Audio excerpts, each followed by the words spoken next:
La parole ici en qualité d'ami, mais beaucoup plus de complice. De temps on doit. Je suis au bienvenu du président ici. Seulement, on était complices, on s'appelait respectivement FD et Pivot en référence à mon poste quand je joue. Je prends la parole pour préciser deux axes. D'abord, une petite précision et un constat.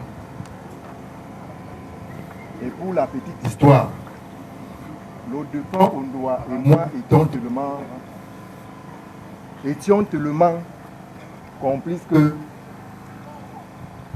le jour qu'il est abattu à Koussiri, il y a de cela une semaine, un grand frère m'a fait parvenir de l'extérieur un gros véhicule, un véhicule de marque japonaise. Elle a été livrée il y a une semaine, non, pratiquement 2 semaines.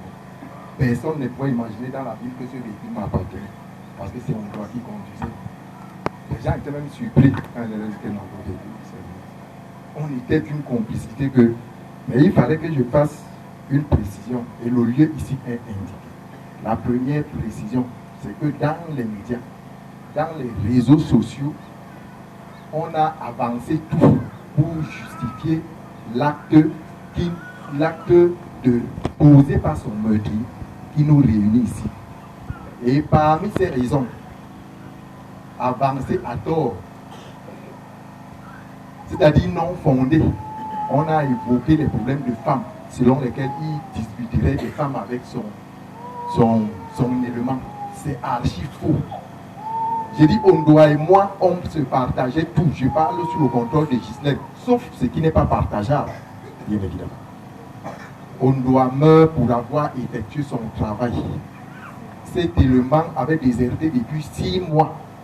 Malgré la pression de la hiérarchie, durant ces 6 mois, Ondoa le couvrait.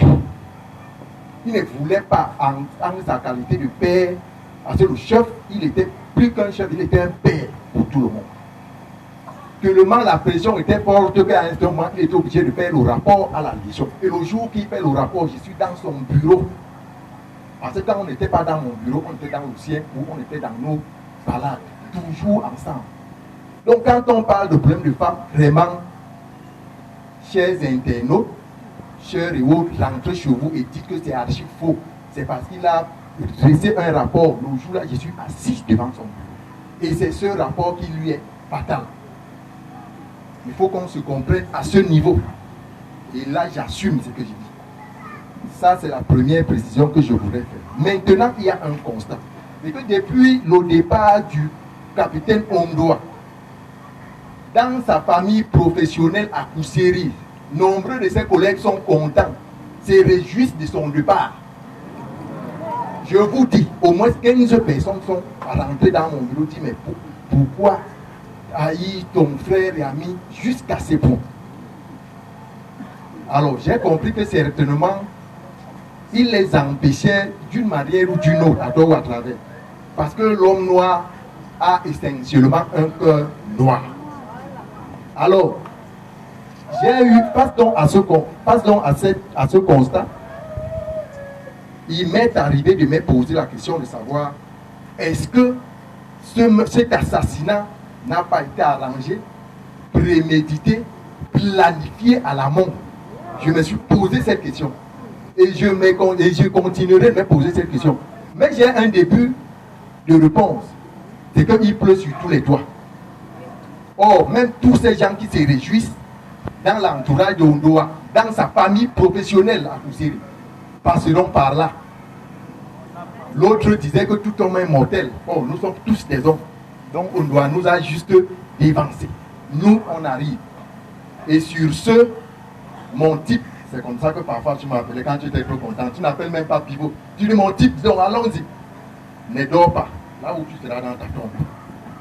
Ne dors pas. Et donne-nous la force pour ne pas.